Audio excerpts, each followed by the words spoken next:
अस्सलाम वालेकुम गाइस। आज हम पढ़ेंगे क्लास 10th जियोग्राफी का first chapter that is resource and development. इसके बारे में हम जान लेंगे कि why it is resource and development. तो इसमें हमें क्या क्या डिस्कस करना है, राइट वो हम देखो water, forest, soil, wild life, animals, right इन सब को हम क्या बोलते हैं, रिसोर्सेज बोलते हैं, right. These are very important for our life, चाहे वाटर हो, फॉरेस्ट हो, सॉइल हो, राइट विंड हो, एनिमल्स हो, ये बहुत ही इंपॉर्टेंट है। लेकिन रिसोर्सेज जो है ये टेक्नोलॉजिकली एक्सेसिबल होने चाहिए, राइट, इकोनॉमिकली फीजेबल होने चाहिए, और जो है हम बोलेंगे कल्चरली एक्सेप्टेबल होने चाहिए, राइट। सो रिसोर्सेज वो होते हैं जो हमें बेनिफिट्स देंगे, लेकिन at the same time this resource should be technologically accessible, economically feasible, culturally acceptable. मतलब कि जैसे कि मैंने नीचे डेफिनेशन आ रही है कि everything available in our environment which can be used to satisfy our needs provided it is technologically accessible, economically feasible and culturally acceptable, it is called resource. मतलब कि देखो अगर हम नेचर की बात करेंगे, इसमें टेक्नोलॉजी का हम इस्तेमाल करते हैं रिसोर्स को एक्सट्रैक्ट करने के लिए। कुछ इंस्टीट्यूशंस होते हैं जो हमें हेल्प करते हैं रिसोर्सेज को एक्सट्रैक्ट करने के लिए। अगर हम टेक्नोलॉजी की को देखेंगे, टेक्नोलॉजी नेचुरल इंस्टीट्यूशंस को देखेंगे और इंटरडिपेंडेंट, मतलब ये एक दूसरे से इंटरडिपेंडेंट है, राइट। ह्यूमन बींग्स जो है इंटरेक्ट करते हैं with nature through technology and development institutions, right. So human beings are interacting with to accelerate their economic development.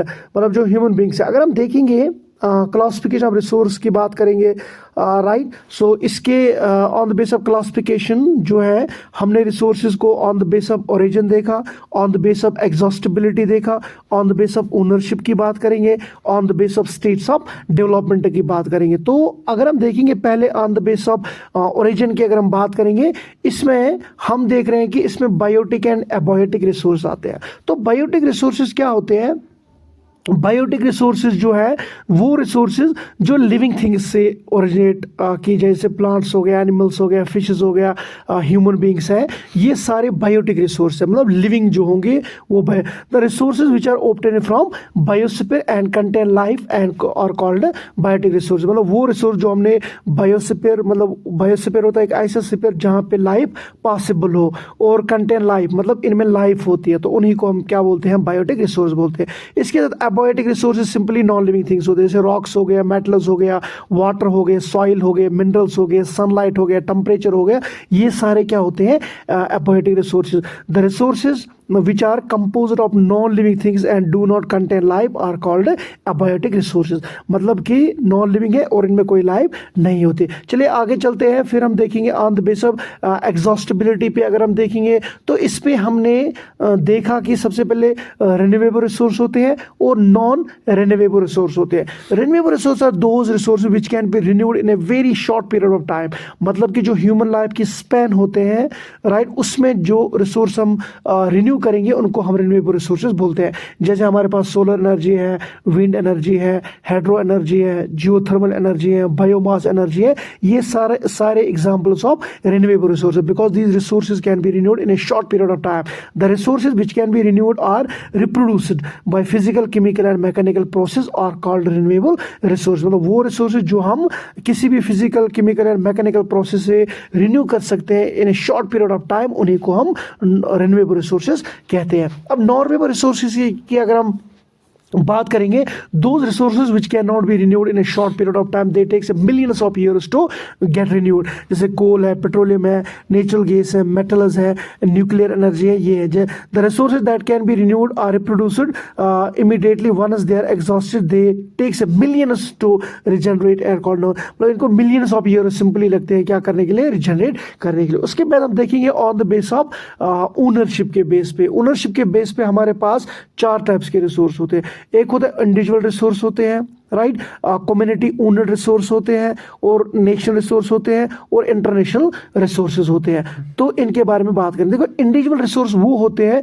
जो किसी इंडिविजुअल के होंगे, मतलब किसी आदमी का, जैसे आपका घर है, कहीं पे लैंड है, कोई भी प्राइवेट प्रॉपर्टी है, राइट, किसी इंडिविजुअल के है, उसी को हम क्या बोलते हैं, जैसे आपका प्लॉट है, कहीं पे कोई हाउस है, आपकी कार है, बुक है, आपका पेन है, वैन है, फील्ड है, ये सारे आ गए इंडिविजुअल रिसोर्सेज, मतलब कि those resources which belongs to individual, the resources which are owned privately by individual are called individual resources, right. उसके बाद community resources, community owned resources, मतलब कि जो किसी कम्युनिटी के होंगे, मतलब पर्टिकुलरली किसी आदमी के नहीं है, किसी मतलब बिल्कुल किसी कम्युनिटी होंगे, जहाँ पे ग्रुप ऑफ पीपल होंगे, लोग, जैसे पिकनिक स्पॉट है, पॉन्ड्स है, प्ले ग्राउंड्स है, ग्रेजिंग ग्राउंड्स है, जैसे ग्रेव यार्ड है, कई मासक होती है, ये सारे क्या होते हैं कि कम्युनिटी बेस्ड है। The resource which owned by community और society are called community owned resources. उसके बाद है इंटरनेशनल रिसोर्सेज। नेशन रिसोर्सेज जो है टेक्निकली जो है all the resource belong to the nation, लेकिन राइट, जिन पे किसी इंडिविजुअल का हक नहीं हो,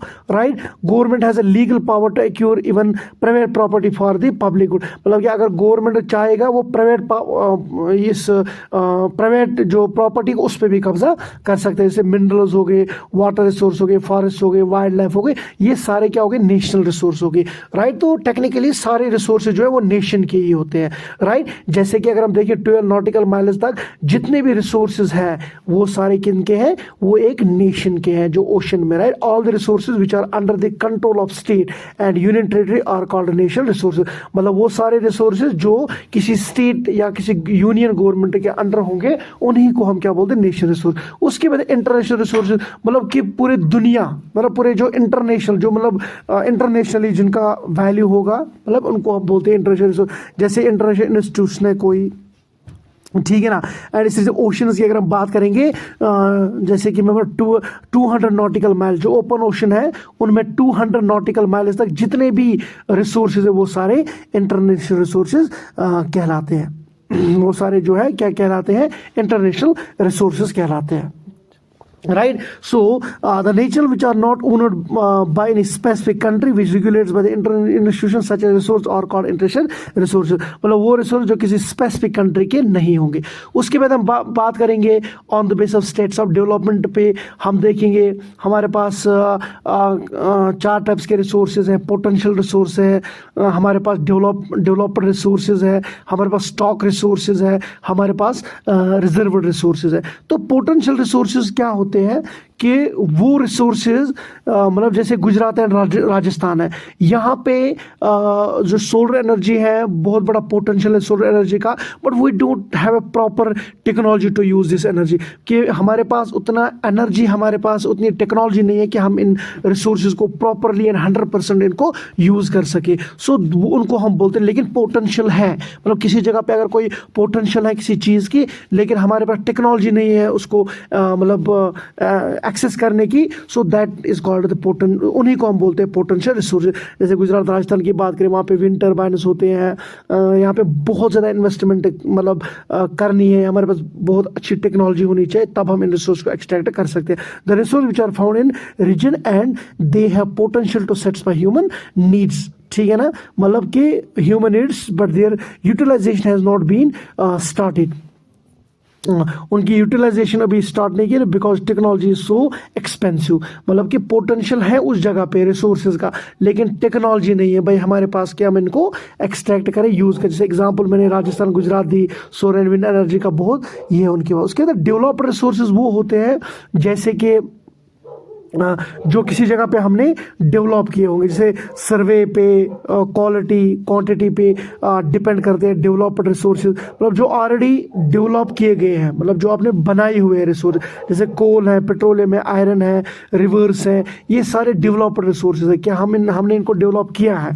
the resources which are surveyed and their quantity and quality has been determined for the utilization and they are currently used by the human being such as resource are called developed resource, मतलब कि I hope that आपको ये चीज़ समझ आएगी। उसके बाद stock resources, stock resource की अगर हम बात करेंगे, जैसे कि जो हमारे पास जैसे वाटर, ये वाटर से स्टॉक रिसोर्स होता है कि फॉर एग्जांपल अगर जैसे वाटर है, इसमें ये 2 मॉलिक्यूल से बना हुआ है, हाइड्रोजन ऑक्सीजन का, तो इनको अलग अलग करने के लिए, जैसे हाइड्रोजन जो है इसको हम एज ए फ्यूल यूज़ कर सकते, ऑक्सीजन जो है ह्यूमन बींग्स को ब्रीथिंग के लिए इस्तेमाल कर सकते, लेकिन हमारे पास उतनी टेक्नोलॉजी नहीं है कि हम इनको अलग कर सकते, उन्हीं को हम स्टॉक रिसोर्सेज बोलते हैं, ठीक है ना। एग्जाम्पल जो इसकी है बेस्ट है H2O, कि we are not able to separate these two gas because we don't have such a huge and a good technology so that we can separate these resources. तो जैसे हाइड्रोजन को फिर हम फ्यूल के लिए इस्तेमाल कर सकते हैं। तो the resources which have potential to satisfy human needs but there is no appropriate technology to access them, मतलब कि पोटेंशियल है उन रिसोर्स में, लेकिन हमारे पास appropriate type of knowledge technology नहीं। उसके बाद रिजर्व रिसोर्सेज, सिंपली वो रिसोर्स जो हम आपने रिजर्व रखे होंगे, राइट, जैसे हमारे पास रिवर्स है, राइट, ठीक है ना।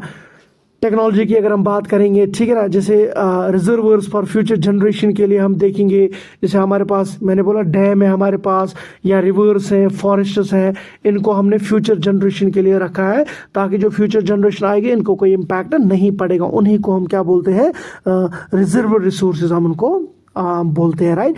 The resources which can be utilise with the help of existing technology but we don't use them because we kept them for the future requirements.